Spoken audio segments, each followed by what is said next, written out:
What's up, guys? In today's video, I'm going to be playing the Royal Tournament using one of the best decks for it, and it's pretty easy to use in my opinion because it's a bridge spam deck, and it's in the name. I mean, you spam a lot with it, you're pressuring a ton with the Battle Ram at the bridge, the E-Barbs, the Bandit, the Ghost, and then even the Magic Archer played at the bridge to line up with your opponent's tower, and then of course you have the Archer Queen that is just so broken. I know a lot of you guys don't have the Archer Queen unlocked, but luckily for you guys, you can still use it in this Royal Tournament because you're given access to every single card in the game, which is really, really nice. Heal Spirit's going to heal everything up, and then Barbell is just a really nice spell in Bridge Spam. So right now, we're 10-1 right now. Pretty decent start, I would say, but let's try to, continue and get to 15 wins, and I might do another video on this global tournament going to 25 wins, we'll see, or, maybe even 30, just depends on how well I do. I think in the last regular global tournament, I managed to make it to 32 wins or something like that on one of my mini accounts, which was really nice. Anyway, go Queen here. And, okay, he's gonna, wow, that's a very aggressive Mega Knight. I'm surprised he did that. We'll just go Heal Spirit here to heal up the Bandit.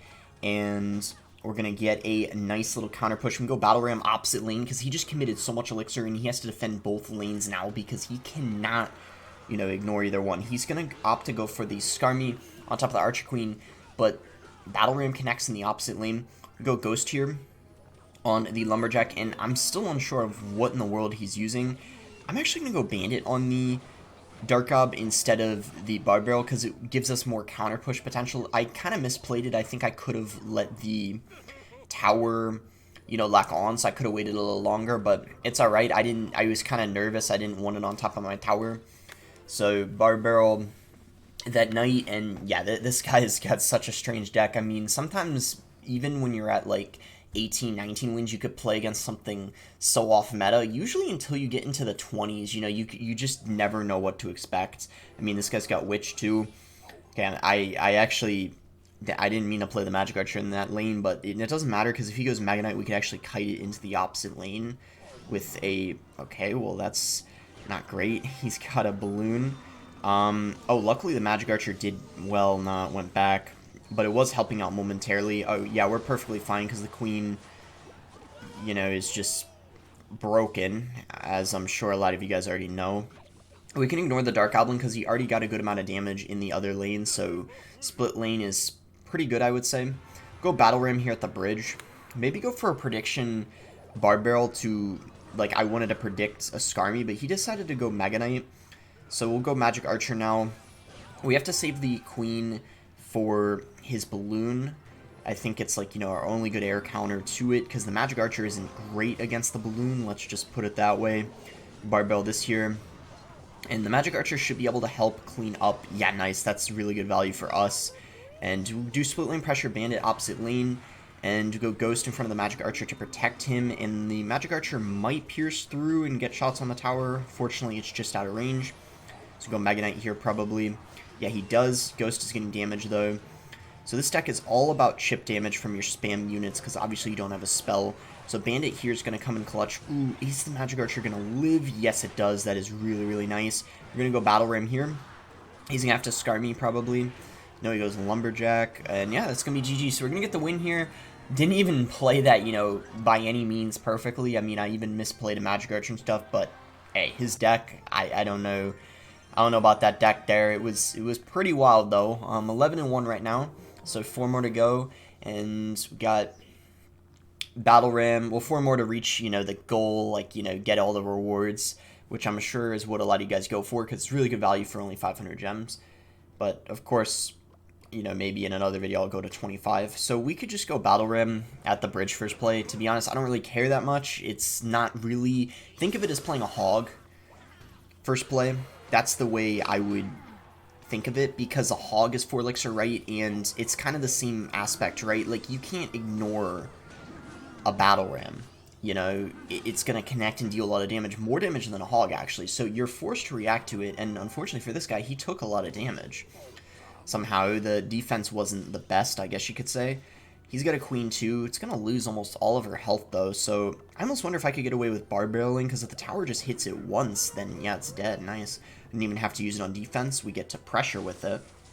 So, Zap. So it's just looking like P.E.K.K.A. if I had to guess at this point. It's just a weird variation of it because for some reason he's got the Dark Prince instead of the Royal Ghost, but you know, some people, like, I don't know, prefer substituting cards in for like that. Okay, that was you can tell he's angry. Yeah, I was gonna say that Ewiz was not great, not the best Ewiz I've seen. Go Heal Spirit here, and there it is. There's the P.E.K.K.A.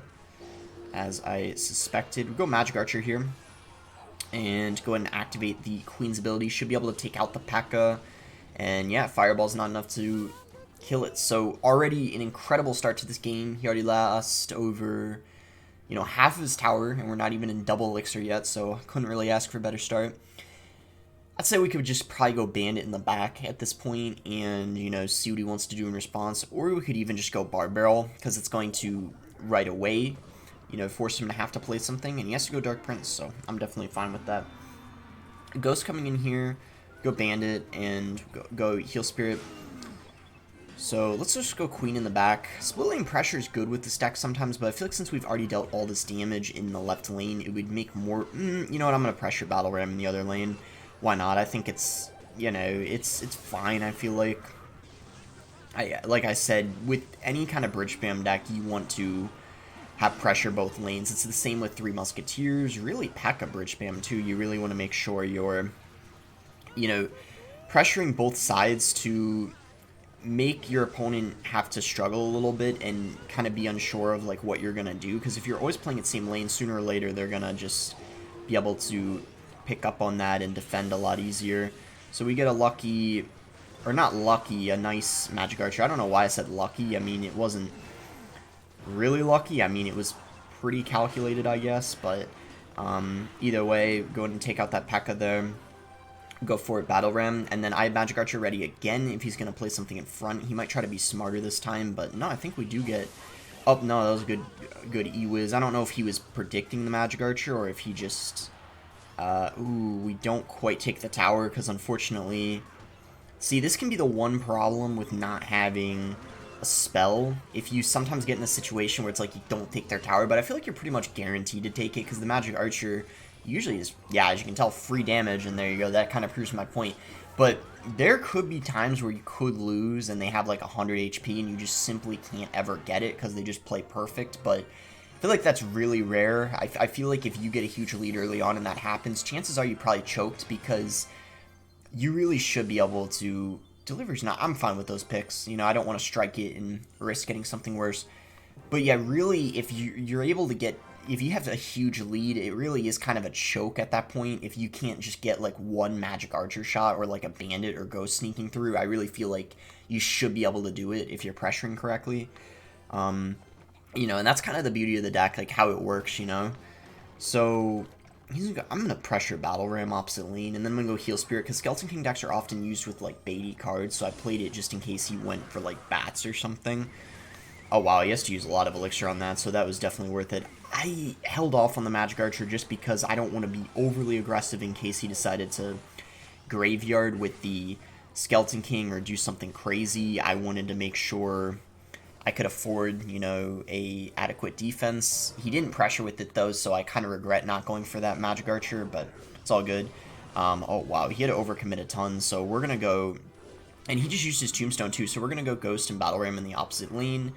Don't really care too much about the left because I'm pretty sure we're going to get way more damage. I could be wrong though, but yeah, that was pretty much all calculated there. I knew his Tombstone was out of cycle, which is why I went for the Battle Ram. And I also knew he was low on elixir because he went for Tombstone, Baby Dragon, and he already defended with a Tornado Nice Wizard on defense on his end, so I knew like I was in a good situation. I'm not going to Magic Archer because the Bandit's going to take out majority of that Ice Wizard, so it wouldn't have been worth it. Instead, we'll just Bar Barrel it. He's going to Baby Drag.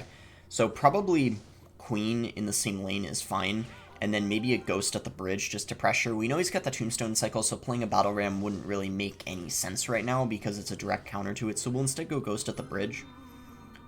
And then, okay, he's going to poison that. Interesting. Activate the Queen's ability. I know he poisoned, but it's still going to get some damage before she died, as you could tell. Go Magic Archer here. And then we could probably go Battle Ram at the bridge. Maybe we want to Bandit first and heal Spirit. He doesn't have the Barbarian on cycle, I don't think, so... Wait, does he even have a... I don't know. Bandit is barely not going to dash on the tower, sadly. Magic Archer is lined up, though. That's nice.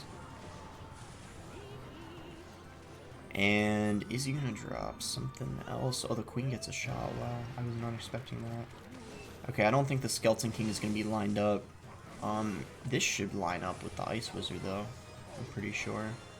Yes, sir. That is going to be GG. So we're going to pick up another nice win here against a Graveyard Skeleton King deck. You don't have a direct answer to the Graveyard, but I really don't think it's a horrible matchup because... you just, as you saw, single Elixir is so annoying for them. You can just pressure, and they won't even be able to Graveyard, and by the time they do, well, I mean, it's already game over. I mean, of course, I'm sure he didn't play perfectly, but I feel like the Archer Queen just gets so much value, too, against the Baby Dragon and, like, the Ice Wizard. He just simply can't kill it without over-committing on it, as you could tell.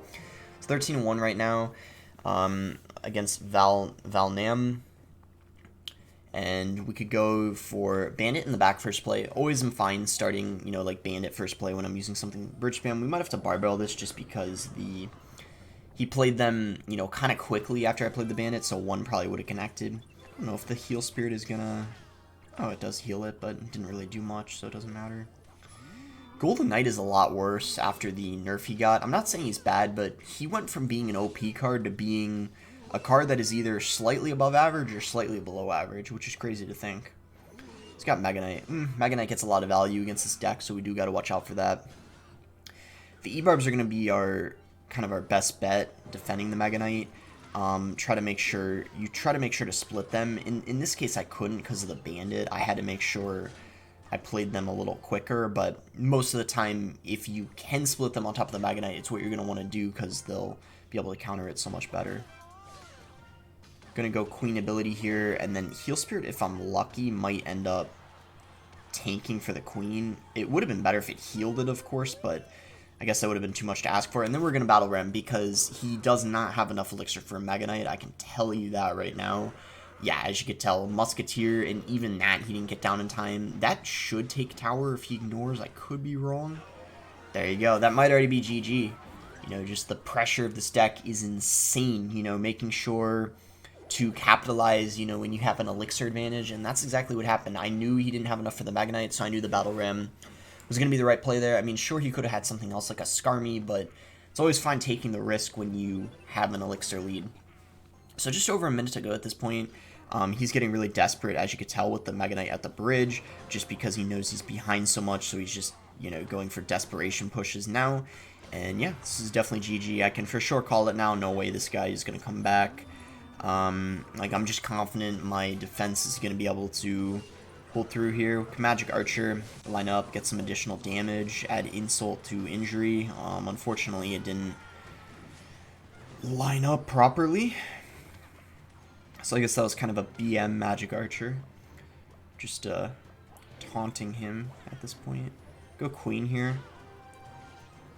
And I don't know why I'm trying so hard. We already won. Just gotta chill a little bit. Go Battle Ram. Pop the Queen ability. He's gonna Mega Knight. Go Magic Archer maybe to get some shots. Who am I kidding? I mean, even though we already won, we might as well go try hard mode. Because it's, you know, it's a global tournament. You want to get as many crowns as you can. I think what's gonna happen is I'm gonna take his tower and he doesn't take mine. Ooh, tough luck, tough luck.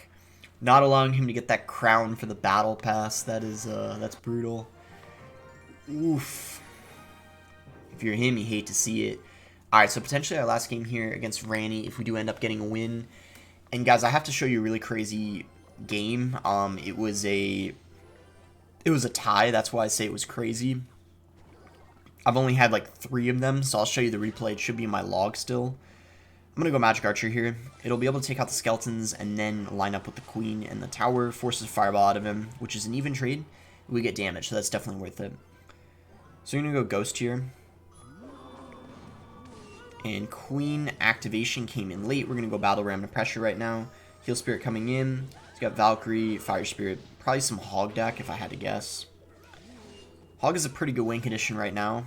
Hog and Royal Hogs are both very good with the Queen, because if you guys didn't know, the Queen gives you a 3-card cycle, meaning when you have a Queen on the map, you only need to play 3 cards to get back to something, because you're unable to play the Queen when the Queen is already down, and that goes for the Golden Knight too. So the point I'm making is when you're using something like Hog Cycle or Royal Hog Cycle, you can get back to your win condition quicker when the Queen is on the map. So like if you cycle Queen in the back and then go Hog at the bridge, you can get back to that Hog a bit quicker, which is something that is useful to know, kind of a nice tip. So we can go Battle Ram at the bridge here. I'm pretty sure he has a building, but he has a... Okay, so it's Tesla. Interesting. Most Hog players have switched to Bomb Tower, but Tesla's still pretty good, so I guess I'm not surprised he's using it. Helps you a bit more, I suppose, against air, especially, but it's going to be worse against Royal Hogs. So it's kind of a trade-off you have to make. For me, I don't mind the Tesla. I actually think Bomb Tower is better in this matchup because it does pretty good against the E-Barbs and, you know, the Battle Ram, whereas I feel like Tesla isn't as good against it. So we're going to do this, and Bard Barrel is going to be able to tank for the Queen. Forces a log out of him. He does get it down just in time, so it's well played on his part. Oh, he's actually using Expo. I guess I'm kind of dumb for not realizing that. I thought for some reason it was Hog. I'm actually really confused why I thought this was Expo. I don't know. I don't know why I thought this was Hog. I mean, the fact that he has Fireball and Tesla, I don't know what in the world I was thinking, but it's all good, I guess. Okay, that was an interesting defensive Expo, because I feel like... I don't know, it was just a bad timing, because I happened to pressure him when he did it. I mean, it wasn't bad, I guess, it was just very unlucky timing, let's put it that way. So Ram, does not connect, but the Queen actually gets a shot, so he probably would have been better off paying more attention to the Queen, considering we have more damage on the left lane by a good amount. I don't know what this guy's going to do. I feel like he's in a really rough position right now overall. If I could somehow get a Magic Archer here to line up, that would be incredible, and it looks like we are going to make that happen. Well, it got pushed back, but Bandit connects, and this is looking like GG. This guy's just getting overwhelmed, and that is going to be it. We're going to be able to beat Expo. Expo, I don't even think is that strong in the meta. I think it's definitely kind of falling out of the meta a bit, but I'm not an Expo player, so I don't really mind. But anyway, 15-1 right now. Decent start. My only loss was to Golem. I don't even think Golem's a bad matchup, but I didn't defend properly or pressure as well as I should have, I felt like. E-Giant's not that bad because E-Barbs do really good against it, and you can go, instead of using your Queens on defense, you can play them at the bridge aggressively to then, you know, bait out their Lightning, and then you can use your E-Barbs and, like, you know, Bandit, Magic Archer, and other stuff, and they won't have the Lightning available for it. So that's a tip in that matchup. And let me show you guys this tie I had. I thought it was pretty cool. It was a true tie. On top ladder, sometimes people tie trade, like they tie on purpose if they're like against a friend, but this was a true tie. This has only happened to me, I think, like 2 other times in the past, so it's pretty cool. I'll go ahead and show you guys this. So don't ask how I, you know, almost lost to this deck, because, like, I mean, if I'm being honest here, this guy's deck was pretty awful. I'm surprised it was so close, considering he didn't. I mean, my deck is just way better compared to his, and I don't think he even played great. It's just, it was like my 3rd game in the global tournament, so I just, like, 5th, and I was probably not focused. I feel like I'm a little too overconfident, like, at the start of global tournaments, but look at this Magic Archer, right? Ends up getting the 2 shots, and then there you go, tie game, and yeah. Don't know if you guys have seen that before. Probably a lot of you have, but it is pretty rare, considering I think that's either the 3rd or 4th time that's happened to me, so it's certainly not common. I mean, I've also had where you take their tower at the same time as they take yours. That's a little different because the game doesn't end, it still goes on, but that's definitely still something very rare, and that's happened to me, I would say, I think 2 times now, 3 times, something like that, but both of them pretty rare, so that was cool. And yeah, that's going to be it for the video. Maybe even my next video, I'll do another deck going to 25 wins, maybe using Royal Hog Cycle. That's really popular right now. But yeah, make sure to like if you guys did end up enjoying it. Subscribe if you guys aren't subscribed already. And thanks again. Until next time, guys.